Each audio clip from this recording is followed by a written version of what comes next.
Khusus gereja tanpa kasih. Terdapat dalam Wahyu 2:1-7.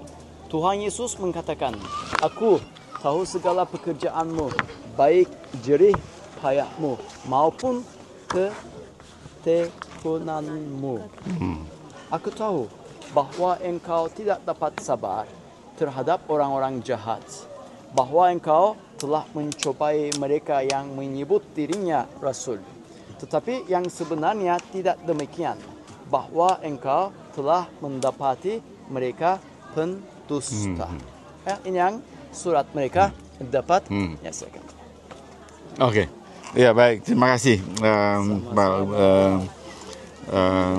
Abdul Reza ya, Abdul Reza. Semoga hari terakhir Bapak bisa menghafal nama saya. Soalnya di Indonesia ada Abdul, ada Abdul. Saya suka supaya jangan salah, jadi harus tunggu sebentar. Ya, Pak Abdul Reza, terima kasih ya.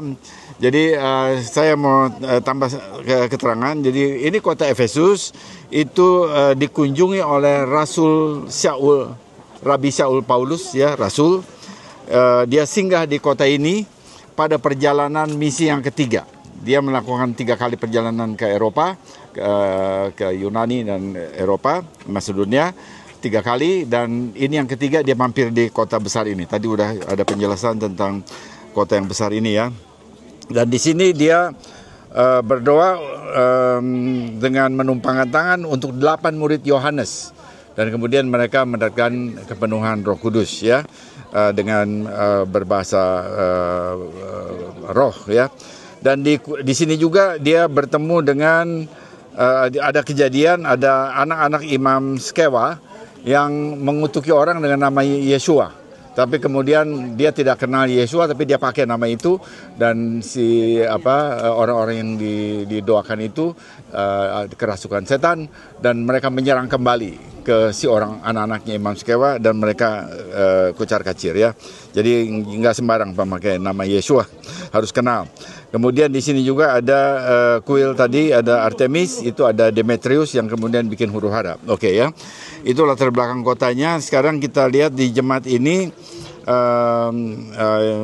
firman dari Mesias mengakui ya hal-hal yang positif di dalam jemaat Efesus, yaitu pertama mereka berjerih payah. Sudah berjerih payah. Jadi artinya mereka melakukan sesuatu hal, mereka bertekun, juga tidak sabar terhadap orang jahat, yaitu orang-orang rasul palsu dan yang disebut pendusta. Mereka sabar dan menderita karena nama Yesus Mesias, dan mereka juga membenci Nikolaitan ya, itu kemarin kita udah dengar sedikit ya. Nah, jadi ada sesuatu yang positif memang di dalam jemaat Efesus, tetapi juga ada yang negatif. Ini yang dicela oleh Mesias Yeshua, yaitu pertama, ini serius, meninggalkan kasih yang mula-mula. Ini sangat mendasar. Jadi ini berarti mereka sudah jatuh sangat dalam. Walaupun mereka punya kegiatan banyak yang tadi boleh dipuji, tapi mereka tidak melakukan itu dengan kasih. Mereka jatuh sangat dalam. Karena semua pekerjaan yang dilakukan untuk melayani Tuhan itu harus didorong oleh kasih. Tanpa didorong oleh kasih, maka itu tidak ada arti. Ya, nah ini juga satu pelajaran bagi kita. Nah karena itu Mesias mengatakan, kamu harus bertobat untuk kembali melakukan hal-hal yang semula kamu lakukan. Jadi artinya kembali kepada kasih pertama. Nah bila tidak, Yeshua akan mengambil kaki Dian atau menorah dari mereka. Jadi kaki yang diambil artinya tidak ada kesempatan lagi untuk bersaksi. Nah jadi kita bisa melihat jemaat Efesus juga ya, tadi udah dikatakan membenci Nikolaitan. Tadi Nikolaitan itu adalah penganut Nikolaus yang juga dibenci Yeshua. Nikolaitan dari 2 kata Yunani, Nikao, penakluk, Laos, umat. Jadi ini sama menunjukkan gereja negara yang menekankan hierarki klerikal, sehingga pejabat gereja menguasai semuanya, sementara yang lain itu dianggap orang awam, orang bodoh yang tidak tahu apa-apa, hanya ikut. Ya, nah itu tidak pernah kita juga lakukan sekarang. Semua jemaat harus paham Torah, harus paham firman Tuhan, harus paham perintah-perintah Tuhan. Ini berbeda dengan yang tadi disebut Nikolaitan. Nah, tafsir kedua terhadap Nikolaitan itu adalah mereka adalah orang-orang yang penganut dari Gnosticism atau ya Gnostik, bidat Gnostik. Bidat Gnostik itu mencampurkan ada mempunyai pandangan tentang bumi dunia ini dualitas, memisahkan dunia spiritual yang baik, yang disanjung, dan kemudian ada dunia material yang jahat. Jadi semua yang spiritual itu luar biasa disanjung, tapi hal-hal jasmani yaitu tubuh ini semua jahat, ya, itu dipandang jahat. Jadi itu Gnostik. Akibatnya apa? Akibatnya Tuhan yang menciptakan langit dan bumi dianggap Tuhan yang jahat, Tuhan yang lebih rendah tingkatannya, karena Tuhan itu menciptakan sesuatu yang bersifat jasmaniah, membuat Adam dan Hawa, begitu ya. Nah, kemudian mereka berpikir kalau Tuhan di dalam perjanjian baru itu tidak pernah menyatakan diri, tidak pernah membuat langit dan bumi. Kalau begitu Tuhan di perjanjian baru itu Tuhan yang baik, Tuhan yang harus disanjung. Sementara Tuhan dalam perjanjian lama itu Tuhan yang lebih rendah. Nah, di sini lalu kemudian ada dua sistem dualitas yang menyesatkan umat, ya, dan itu ada dalam abad pertama. Nah, jadi kalau di dalam jemaat Efesus ada yang seperti itu, maka itu merupakan sesuatu hal yang buruk dari jemaat itu. Nah, karena itu Mesias mengatakan mereka harus kembali kepada kasih mula-mula, kasih yang taat pada perintah, dan taat perintah artinya bukan hanya mendengar tapi juga melakukan. Seperti Yesus mengatakan, "If you love me, keep my commandment." Jika engkau mengasihi aku, lakukanlah perintah-perintahku. Kemudian di akhir surat itu ada penghiburan, yaitu bagi mereka yang menang akan diberi makan dari pohon kehidupan. Jadi ini luar biasa, pohon kehidupan itu pohon yang akhirnya hidup untuk seterusnya. Nah, pohon ini tadinya ada di Taman Eden. Ada dua pohon, ya, kita baca di kitab Kejadian, satu pohon pengetahuan baik, satu pohon kehidupan.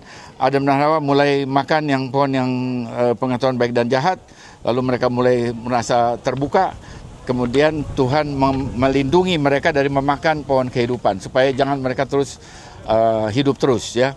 Nah, jadi ternyata di dalam surat Wahyu, pohon kehidupan itu akan diberikan buah-buahnya kepada orang yang menang. Jadi artinya mereka akan hidup kekal di dalam apa yang direncanakan oleh Tuhan. Jadi itu barangkali menjadi penghiburan bagi kita bahwa kita perlu taat perintah, memegang perintah Tuhan, menjauhkan dari semua ajaran-ajaran yang salah, dan kita menjadi umat yang setia. Amin. Ya. Kan sekarang kan kita juga masih melihat, ya, di dunia kekristenan bahwa semua yang di perjanjian baru itu loh yang bagus. Semua yang perjanjian lama itu lebih rendah, tidak bagus. Itu kan berarti sama dengan Gnostik juga. Ya, jadi itu ya salah satu pengaruh, ya. Pengaruhnya itu dari Marcion. Marcion itu abad 2, ya. Dia mengajarkan itu dan dia yang menciptakan istilah perjanjian lama, perjanjian baru itu dari Marcion. Marcion dikatakan itu sebagai bidat, tetapi istilah yang dia pakai terus dipakai sampai sekarang. Sehingga ada nuansa yang kurang bagus, ya. Di lingkungan kekristenan, perjanjian lama itu dianggap lebih rendah, perjanjian baru lebih tinggi, dan semua yang dipikir berlawanan dengan perjanjian baru itu sudah dilengsarkan, sudah dibatalkan. Jadi itu sebenarnya argumen untuk membela tafsir mereka. Tapi kita sebagai kelompok mesianik, kita menghargai seluruh Alkitab dari Kejadian sampai Wahyu sebagai satu Alkitab yang setara, dan kita harus perlu memahaminya dengan pikiran yang dipimpin oleh Roh Kudus. Kalau kita pikir itu ada cara berpikir siklis, ya. Jadi kita bisa melihat bahwa ada dua hal yang antagonistik. Kalau itu memang firman Tuhan, itu harus diterima dua-duanya. Tidak boleh satu dinihilkan, kemudian kita berpihak kepada satu yang lain. Semuanya harus diterima, dan itu artinya kita harus punya kerendahan hati untuk menerima semua perintah Tuhan dengan taat. Ya, oke, kalau gitu kita barangkali sebentar di sini mengenang itu, kita berdoa sama-sama, ya. Bapa dalam surga, terima kasih untuk anugerah yang Tuhan berikan kepada kami. Terima kasih kalau kami boleh ada di kota Efesus, dan kami boleh membaca surat yang ditujukan pada jemaat Efesus. Kami boleh membahasnya, dan biar kami boleh bertobat dan menjauhkan diri dari semua ajaran palsu, Nikolaitan, Nikolaus, ya Tuhan, semua agnostisism, cara-cara berpikir manusiawi yang bukan dari Tuhan, dijauhkan semua dari itu, dan ajar kami untuk kembali kepada kasih yang mula-mula. Ketika kami melakukan apapun juga, di dalam segala sesuatu yang kami lakukan, di komunitas kami, di kehilah kami, melakukan semuanya itu dengan dorongan kasih. Kasih pertama, itu kasih yang taat kepada segala perintah Tuhan. Mohon Ruach Kodes menolong kami untuk berjalan di jalan Tuhan. Di dalam nama Mesias Yeshua kami berdoa. Amin. Ya, terima kasih.